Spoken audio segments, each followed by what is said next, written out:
Hello everyone, welcome to the zero academy. आज हम discuss करेंगे सरफेस इंटीग्रेशन के बारे में। वर्किंग प्रोसीजर हमने पहले ही देखा हुआ है कि सरफेस इंटीग्रेशन का कैसे करते हैं। अब हम उससे कुछ क्वेश्चन सॉल्व करके देखेंगे कि स्टेप बाय स्टेप अगर कोई भी क्वेश्चन हमको दिया जाता है तो सरफेस इंटीग्रेशन हम उसमें कैसे परफॉर्म करेंगे। तो क्वेश्चन ये इस तरीके से है, evaluate double integration of f dot D S. अब आपको पता है कि जब भी डबल इंटीग्रेशन की बात करता है तो डबल इंटीग्रेशन का फॉर्मूला तो यही है, मीन्स इसी तरीके से उसको रिप्रेजेंट करते हैं। किसी सरफेस में हमें डबल इंटीग्रेशन करना पड़ता है और जिस सरफेस में करते हैं इसी के चलते यहाँ पे हम ds लिखते हैं। इतना तो आप जानते हो। आगे क्वेश्चन में दिया हुआ है कि ये जो वेक्टर f है, वेक्टर फंक्शन जो है उसका वैल्यू हमें दे दिया गया। ठीक बात है। उसके बाद हमें दूसरा क्या चाहिए होगा, इस सरफेस। तो ये सरफेस जो है इसका भी इक्वेशन हमें दिया हुआ है कि ये सरफेस एक स्फेयर है और इसका इक्वेशन है x square plus y square plus z square is equals to 1। Important बात यहां पर यह है, क्वेश्चन जरूरी नहीं कि आपको ये वैल्यू दे। अगर क्वेश्चन डायरेक्टली ये कह देता है कि सरफेस एक स्फेयर है तो आपको पता होना चाहिए कि एक स्फेयर का इक्वेशन किस तरीके से रिप्रेजेंट किया जाता है। अगर क्वेश्चन कह देता कि वो एक ट्रायंगुलर फॉर्म पे है तीनों एक्सिस पे, तो आपको पता होना चाहिए कि तीनों एक्सिस पे यदि हम बात करेंगे एक्स वाई जेड पे तो उसका इक्वेशन कैसे जनरेट किया जाएगा या क्या होगा। देता है, बहुत अच्छी बात है। मैक्सिमम क्वेश्चन आपको हमेशा देगा ही। अगर नहीं दिया तब के केस में अगर केवल स्फेयर लिख दिया तब आप ये मत बोलिएगा कि सर हमें तो इक्वेशन मिला ही नहीं। उस केस में आपको पता होना चाहिए कि इक्वेशन ऑफ स्फेयर या जो भी वो सरफेस बोलेगा उसका क्या होता है। क्वेश्चन बोल रहा है इन द फर्स्ट ऑक्टेन। अब बोलेंगे ये ऑक्टेन कहाँ से आ गया। हम देखते हैं कि हमें तीन एक्सिस के बारे में तीन एक्सिस से डील करना होता है। ये हो गया आपका कुछ इस तरीके से, suppose that this is x y and z. ये हो गया, तो ये हो गया हमारे तीन। अब ये तो तीनों पॉजिटिव हुए, इसके तीन निगेटिव भी तो होंगे। ये इस साइड पे आएगा माइनस वाई, ये नीचे लेके चले आएंगे तो ये मिल जाएगा माइनस जेड। और वैसे ही एक्स को भी यदि हम आगे बढ़ाएं तो इस तरीके से हमें मिल जाएगा माइनस एक्स। ठीक बात है। अब इस तरीके से हम देखें कि हमारे पास ये तीन एक्सिस पॉजिटिव एंड नेगेटिव को हम काउंट करते हैं तो ऑक्टेन कितना बनेगा। अगर आप इसको प्लेन लेते हो इस एक्स वाई को तो उसके ऊपर में देखेंगे तो एक खंड इस साइड बनेगा, एक पीछे में बनेगा, एक इस साइड में बनेगा और एक सामने में बनेगा। मतलब चार खंड ऊपर बनेंगे और चार खंड नीचे में बनेंगे, तो टोटल कितने हो गए 8। तो क्वेश्चन ने कहा है कि हमें कहाँ पे कैलकुलेट करना है, फर्स्ट ऑक्टेन पे, मतलब तीनों पॉजिटिव वाले पे, plus x plus y and plus z जो है इस ऑक्टेन में। आपको थोड़ा सा चूंकि ये 3D वाली बात होगी तो थोड़ा सा आपको अपना इमेजिनेशन अच्छा रखना होगा। ये तो था हमारा क्वेश्चन की बात। सिंप्लीफाई कैसे करते हैं इसके लिए आपको वर्किंग प्रोसीजर हमने पहले ही बताया हुआ है, तो इस बार मैं डायरेक्टली क्वेश्चंस को सिंप्लीफाई करते हुए दिखा देता हूं आपको कि कैसे सिंप्लीफाई करना है। सॉल्यूशन यदि हमें फाइंड करना होगा तो जो भी क्वेश्चन में आपको सबसे पहले फंक्शन दिया जाएगा तो हम उसको लिखेंगे गिवन फंक्शन या given that function f is equals to y z i vector plus z x j cap plus x y k cap. ये जो दिया जाएगा इसको आप हमेशा कंसिडर कर लीजिए इक्वेशन नंबर 1। मैं यहाँ पे आपको ये इस तरीके से इसको एक्सप्लेन कर रहा हूँ कि कोई भी क्वेश्चन दिया जाएगा तो आप उसको कैसे सिंप्लीफाई करोगे। जो फंक्शन दिया जाएगा उसको आप गिवन लिखोगे और उसको हमेशा इक्वेशन नंबर 1 कंसिडर कर लोगे, पहली बात। दूसरी चीज आपको लेकर मानकर चलना है लेट जो सरफेस का इक्वेशन आपको जो दिया जाएगा, मैं फिर से कह रहा हूं जो सरफेस, ये जो सरफेस का जो इक्वेशन आपको जो मिलेगा उसको आप फाई कंसिडर करना। फाई इज इक्वल्स टू, ये इक्वल्स टू में जो दिया जाता है उसको इस साइड ले आओ टोटल, तो ये क्या हो जाएगा हमारा x square plus y square plus z square minus 1। ये हो गया आपका फाई इज इक्वल्स टू। कोई भी सरफेस का इक्वेशन देगा उसको आप फाई इक्वल्स टू कंसिडर करना। हम वेक्टर कैलकुलस की स्टार्टिंग से बात करते चल रहे हैं कि फाई मतलब हम एक स्केलर क्वांटिटी को फाई कंसिडर करते हैं। इसमें आई जे के वाला टर्म नहीं है, मतलब ये क्या है, एक स्केलर। सरफेस जो दिया जाता है आपको, ये सरफेस जो रहेगा इसका इक्वेशन आपको हमेशा एक स्केलर क्वांटिटी देगा, एक अदिश राशि देगा, और वो अदिश का हमने phi is equals to consider कर लिया। यहां तक ठीक है। अब नेक्स्ट जो प्रोसेस है, अगर आपने देखा है तो आपको पता है कि सरफेस इंटीग्रेशन फाइंड करने के लिए मैं डायरेक्टली लिख दूं तो ये होता है f.n इंटू डी एस, यही होता है हमारा इंटीग्रेशन फाइंड करने के लिए। तो हमें सबसे पहले क्या निकालना होता है, एन कैप, और एन कैप कहाँ से निकलता है, फाई से निकलता है। ये कैसे निकलता है ये बात हमें पता है। सो बाय द डेफिनेशन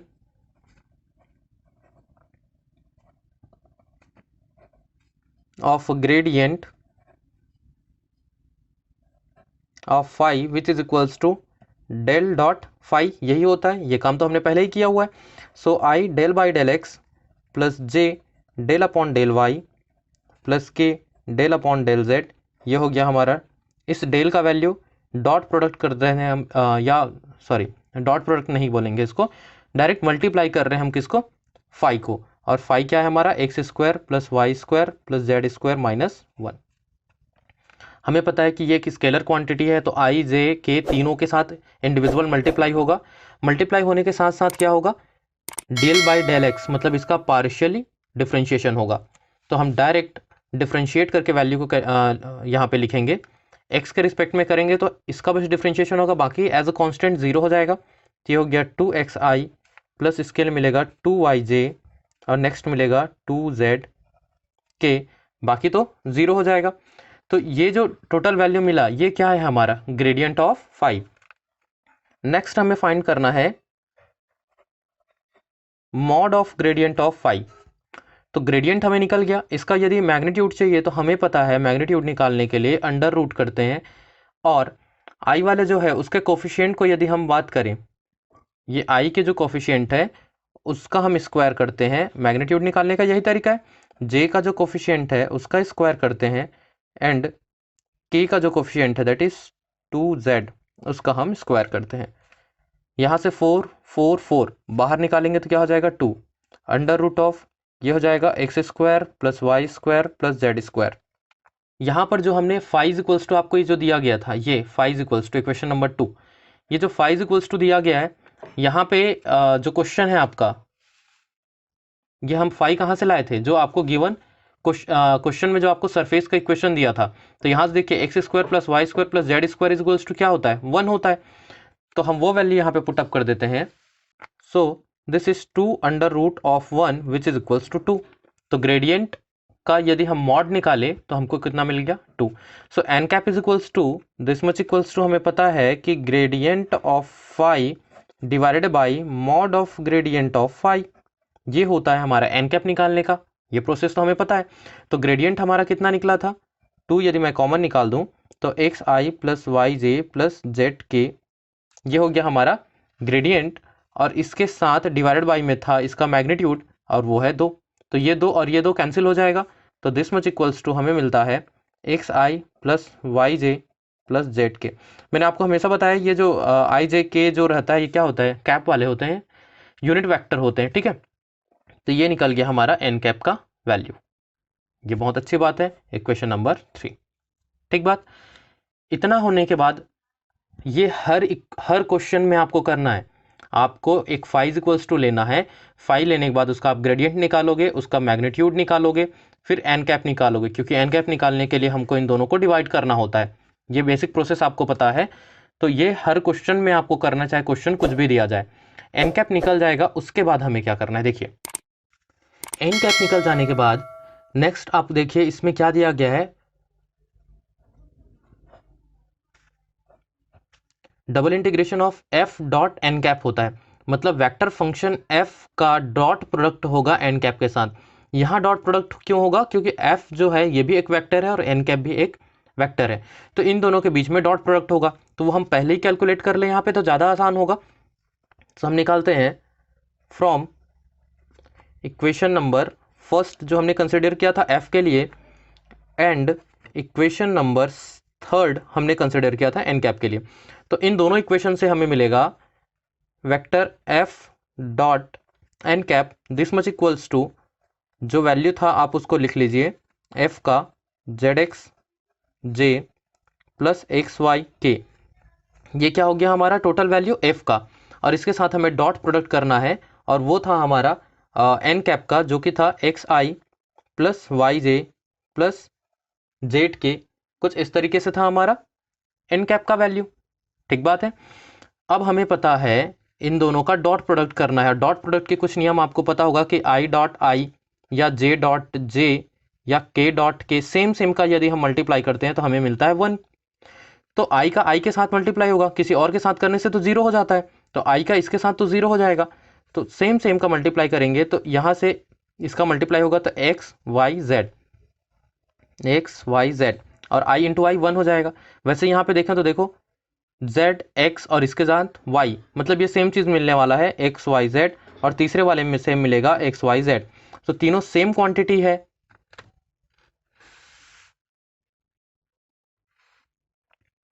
तीनों सेम क्वांटिटी होने के कारण हम तीनों को ऐड कर सकते हैं और ये मिलेगा 3xyz। ये क्या है हमारा vector f dot n cap की वैल्यू। ठीक बात है। इतना वैल्यू जब आपको निकल जाएगा, इसके बाद हमें क्या चाहिए, ds का वैल्यू चाहिए। सो ds निकालने के लिए हमारा जो क्वेश्चन था उसमें हमें जो निकालना था, देखिए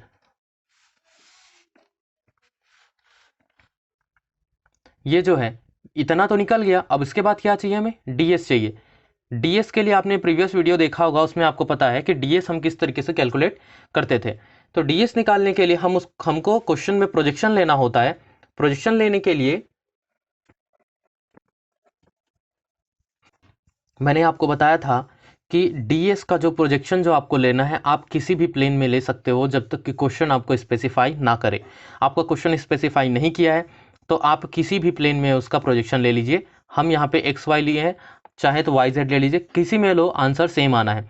तो हम लेते हैं एक्स वाई प्लेन पर, तब ds का वैल्यू क्या होगा, दिस मच इक्वल्स टू, चूंकि एक्स वाई पे लिए हैं तो ये हो जाएगा dx dy डिवाइडेड बाई, मैंने आपको बताया था एन कैप तो रहता ही रहता है। अगर हम ये जेड प्लेन को नहीं लिए हैं, एक्स वाई लिए हैं ना, तो जेड नहीं है, तो जेड का जो डायरेक्शन रहता है वो वाला यहाँ मल्टीप्लाई करके क्या करते हैं, हम उसका मैग्नीट्यूड निकालते हैं। So D S is equals to D X divided by N cap dot के कैप और उसका मैग्नीट्यूड। तो ये होता है ds निकालने का तरीका। अब ये हम कैलकुलेट कर लेते हैं। नाउ एन कैप डॉट के कैप ये कितना होगा ये हम देख लें। So this much equals to n cap था हमारा x i plus y j plus z k, ये था हमारा एन कैप, और इसके साथ डॉट प्रोडक्ट करेंगे हम के कैप का। ये कुछ इस तरीके से, आपको पता है के का के साथ ही मल्टीप्लाई होगा, बाकी के साथ तो 0 हो जाता है, तो आंसर आ जाएगा हमारा z। सिंपली ये हो गया एन कैप डॉट के कैप का। यहाँ तक तो क्लियर है। तो ये निकल गया हमको इसका सॉरी एन कैप डॉट के कैप। अब d S is equals to हमको जो मिलेगा वो हो जाएगा, now d S is equals to D x d y और डिवाइडेड बाई में क्या है हमारा z। अच्छा, आप लोग यहाँ पे ये इस बात के लिए कंफ्यूज नहीं होंगे। मैंने आपको क्या किया, यहाँ पे एन कैप डॉट के cap is equals to z बताया, क्योंकि यहाँ पे क्या है कि आपको इसका मॉड निकालना होता है ना फॉर्मूला वाइज, ये आपको मैग्नीट्यूड निकालना होता है, इसका मॉड करेंगे। क्योंकि यहाँ पे आपका आई जे के वाला यूनिट नहीं बचा है, तो इसका यदि आप मॉड भी निकालोगे तब भी आपको यही सेम वैल्यू मिलेगा। ठीक है, इसलिए मैंने डायरेक्टली डी एस की जगह पे यहाँ पे जेड डायरेक्ट यहाँ पे लिख दिया था। अब इंटीग्रेट करने के लिए सबसे ज़्यादा इंपॉर्टेंट जो चीज़ है यहाँ पर वो है इसका लिमिट फाइंड करना। मान लेते हैं ये एक्स एक्सिस है, वाई एक्सिस है और जेड एक्सिस है। क्वेश्चन में दिया था हमारा स्फेयर। अब थोड़ा सा आप अपना 3D इमेजिनेशन काम कीजिए, लगाइएगा कि आपके पास एक ऑक्टेन में एक स्फेयर है। स्फेयर कहने का मतलब आपके पास कोई गोला था, इस गोले को, या जैसे कि आप सेब खाते हो तो सेब को यदि आप 8 टुकड़ा करते हो, ये ऊपर के 4 और वैसे नीचे के 4, टोटल 8 टुकड़े यदि आप करोगे तो एक जो टुकड़ा बचेगा वो कैसा दिखेगा, कुछ ये, चूंकि यही क्या होगा 3D फॉर्मेट में होगा। ठीक बात है। तो यदि मैं उसको प्रोजेक्ट करूं किसी एक सतह पर, जैसे कि अभी ये क्या है, प्लेन इस प्लेन पे है, इस पेज पे है, तो हमें ये कैसा दिखाई दे रहा है, केवल ऐसा कटा हुआ हिस्सा बस दिख रहा है। मतलब मैं इस एक्स वाई प्लेन पे बात करूं तो ये मुझे सिर्फ ऐसा कुछ शेप दिखाई देगा, ये इधर स्ट्रेट होगा और ये ऐसा कर्व बना होगा। ठीक बात है, क्योंकि हमने प्रोजेक्शन एक्स वाई प्लेन पे किया हुआ है। अब हमारे पास डबल इंटीग्रेशन करने के लिए 2 एक्सिस चाहिए होता है, एक्स और वाई, वो तो हमें मिल गया, यहां तक भी ठीक है। इसके बाद जो काम आता है वो ये है कि डबल इंटीग्रेशन के लिए जो लिमिट निकालना है लिमिट निकालने के लिए आप इसमें स्ट्रिप क्या लोगे? स्ट्रिप मतलब पैरेलल टू एक्स एक्सिस या पैरेलल टू वाई एक्सिस। ये हमने डबल इंटीग्रेशन वाले वीडियो में पहले ही कवर किया हुआ है।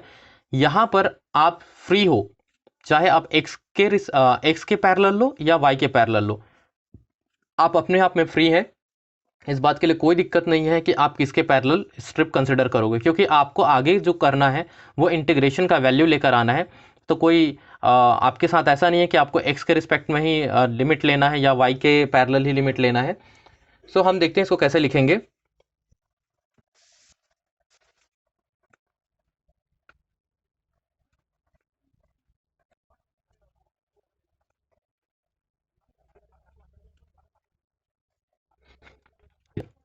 ये किस तरीके से आया, मैंने आपसे कहा कि हम प्रोजेक्ट किए जो सरफेस था किसमें, वाई जेड प्लेन पे। तो मैं यहाँ पे लिख देता हूँ इस सरफेस का इक्वेशन क्या था। सरफेस का इक्वेशन स्टार्टिंग में जो आपको दिया था वो था x square plus y square plus z square is equals to 1। ये सरफेस का इक्वेशन था। अब हमने कहा कि हमने इसको प्रोजेक्ट किया एक्स वाई प्लेन पे। तो भाई जब एक्स वाई प्लेन पे आ गया तो जेड का क्या काम, यहाँ पे जेड तो होगा ही नहीं। बात समझ रहे हो? जिस भी प्लेन पे आप प्रोजेक्ट करते हो, यदि मैं एक्स जेड पे प्रोजेक्ट करता तो इस प्लेन में वाई तो नहीं रहेगा, मतलब वाई का वैल्यू यहाँ पे क्या होगा, जीरो। वैसे ही इस एक्स वाई प्लेन पे जेड का वैल्यू हो जाएगा जीरो। तो आपको क्या करना पड़ेगा, इस इक्वेशन में जेड की वैल्यू को जीरो पुटअप कर देना है। तो जब हम z is equals to zero put up करेंगे तो ये हो जाएगा हमारा x square plus y square is equals to 1। एकदम क्लियर सा है, आपसे इमेज नहीं बनता है तो भी आप इस बात को डायरेक्टली इसी तरीके से सिंप्लीफाई कर दीजिएगा। यदि आप डी एस को एक्स वाई प्लेन पे ले रहे हैं तो उस केस में जेड की वैल्यू को इस फंक्शन से सीधा जीरो पुटअप कर दो, तो आपको एक इक्वेशन मिल गया x square plus y square equals to 1। ये किसका हुआ, इसका हुआ इक्वेशन। इसका equation x square plus y square is equals to 1 जो मिल रहा है वो है इसका इक्वेशन। ठीक बात है इतना। अब मैंने कहा कि आपको लिमिट लेना है इस प्लेन के लिए। प्लेन के लिए लिमिट लेने के लिए आपको यहां पे जो देखना पड़ेगा वो ये है कि लिमिट आप किसके पैरेलल ले रहे हो। मान लीजिए मैं यहां पे पैरेलल ले रहा हूं लिमिट को पैरेलल टू वाई एक्सिस, ये कुछ ऐसा। ठीक है, तो ये जो लिमिट है अगर हम इसको मूव कराएंगे यहां से यहां तक, तो यदि मैं x की बात करूं तो ये वाला पॉइंट क्या होगा हमारा जीरो, और जीरो से मैक्सिमम कहां तक आएगा, ये क्या है x square plus y square is equals to 1, मतलब रेडियस इसका कितना है 1 है। तो ये वाला मैक्सिमम वाला पॉइंट क्या है इसका 1 0 0, मतलब x की वैल्यू 1 और बाकी दोनों का 0 0। यहाँ पे मैं बात करूं तो x की वैल्यू 1 सॉरी 0, y की वैल्यू 1 और z की वैल्यू 0। ठीक बात है। तो मैक्सिमम इसका कहां से कहां तक है, 0 से लेके 1 तक। इसीलिए मैंने कहा कि x कहां से कहां स्लाइड होगा, x slides from x is equals to 0 to x is equals to 1, यहां से यहां तक। लेकिन हम इसकी बात करें, मतलब हम y एक्सिस की बात करें तो y ये वाला प्लेन यहाँ पे तो 0 है, इस बात में कोई शक नहीं। इसकी लंबाई की मैं बात करूं तो स्टार्टिंग तो 0 है, इसलिए y इज इक्वल्स टू 0। और बाकी इसकी जो लंबाई है, इस स्लाइड का जो लंबाई है वो डिपेंड कर रहा है इस कर्व पे। भाई जहां पे कर्व बड़ा है वहां पे ये बड़ा होगा, जिधर कर्व छोटा है वहां पे ये छोटा हो जाएगा, मतलब इसकी लंबाई इस कर्व पे निर्भर कर रहा है। इसीलिए इस कर्व से मैं निकाल लूंगा वैल्यू y का, और इस कर्व का इक्वेशन क्या है x square plus y square is equals to 1। तो simply y is equals to 1 minus x square और उसका अंडर रूट। ठीक बात है। तो इस तरीके से आपको लिमिट कैलकुलेट करना पड़ेगा कभी भी सरफेस इंटीग्रेशन के केस में। पर मैं ऐसा उम्मीद करता हूं कि आप डबल इंटीग्रेशन सॉल्व करके आए हैं, इंटीग्रल आपको आता है, तो इतना प्रोसेस तो आपको आता होगा कि लिमिट किस तरीके से आपको कैलकुलेट करना है। फिर भी अगर आपको ये समझ में नहीं आ रहा होगा तो डिस्क्रिप्शन में मैं लिंक दे दूंगा, आप वहां से देखिएगा। फिर भी नहीं समझ में आता है तो डिस्क्रिप्शन में टेलीग्राम का भी लिंक है, आप पर्सनली वहां पे आप मुझे कांटेक्ट कर लीजिए, मैं वहां पे आपको समझा दूंगा कि चीजें कैसा होता है। अब हम देखेंगे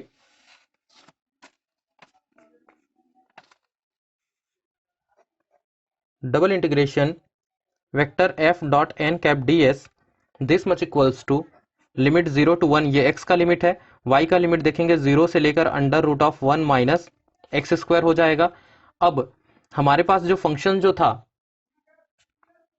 function f dot n cap, इतने का जो वैल्यू हमने पहले निकाला हुआ है वो है 3xyz, ये हो गया।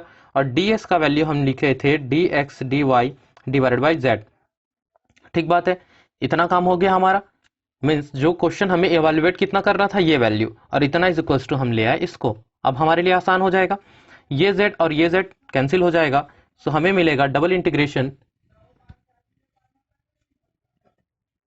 From 0 to 1 from 0 to under root of 1 minus x square.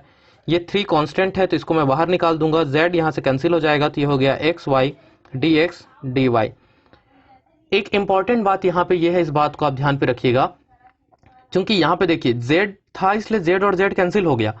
अगर मान लो ये z यहाँ पे नहीं रहता तो आपके यदि क्वेश्चन में यहाँ पे कुछ z वाली चीजें यदि मिलती है तब की केस में आपको इस z को यहाँ से हटाना होगा, क्योंकि ऑपरेटर किसका है, x और y का है, तो आपको z यहाँ से गायब करना पड़ेगा।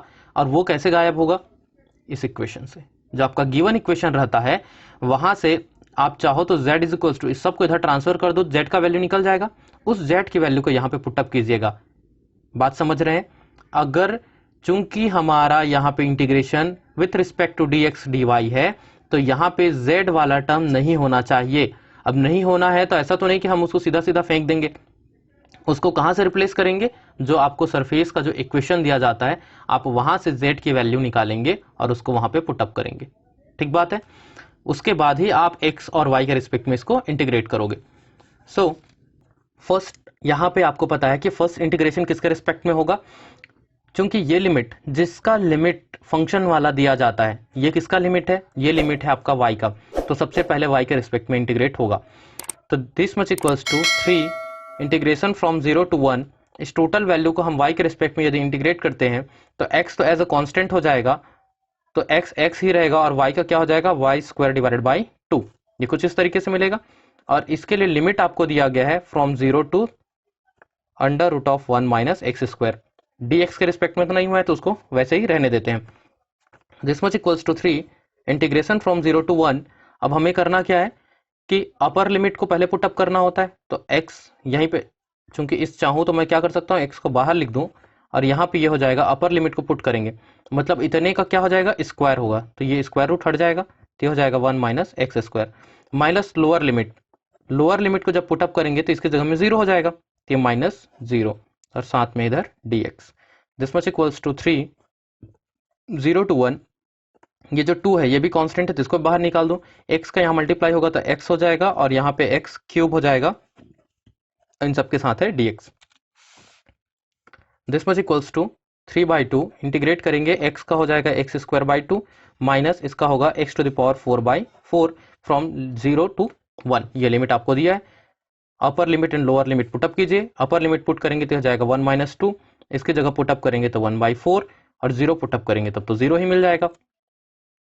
दिस मच इक्वल्स टू, इसको सिंप्लीफाई कर दीजिए, 2 माइनस 1 दैट इज 1/4 मिल जाएगा और ये पहले से 3/2 और ये है 1/4। This much equals to 3/8। ये हो जाएगा आपका रिक्वायर्ड आंसर। बहुत ही आसान था। मतलब ये था पूरे क्वेश्चन की यदि हम बात करें तो पूरे क्वेश्चन में इधर तो आना, यहां तक आना तो आपके लिए बहुत आसान था। ये तो आपका बेसिक इंटीग्रेशन हो गया, इतना तो आपने बचपन में सीखा हुआ है, ये दिक्कत वाली बात नहीं था। इसमें जो सबसे ज्यादा इंपॉर्टेंट वाली बात जो था वो ये था कि क्वेश्चन में सबसे पहले आपको क्या निकालना होता है, एन कैप निकालना होता है। ये जो हमने निकाला था एन कैप, ये आप एन कैप निकालते हो, ये एक इंपॉर्टेंट पार्ट है। दूसरा इंपॉर्टेंट पार्ट क्या था हमारा इसमें, डीएस कैलकुलेट करना।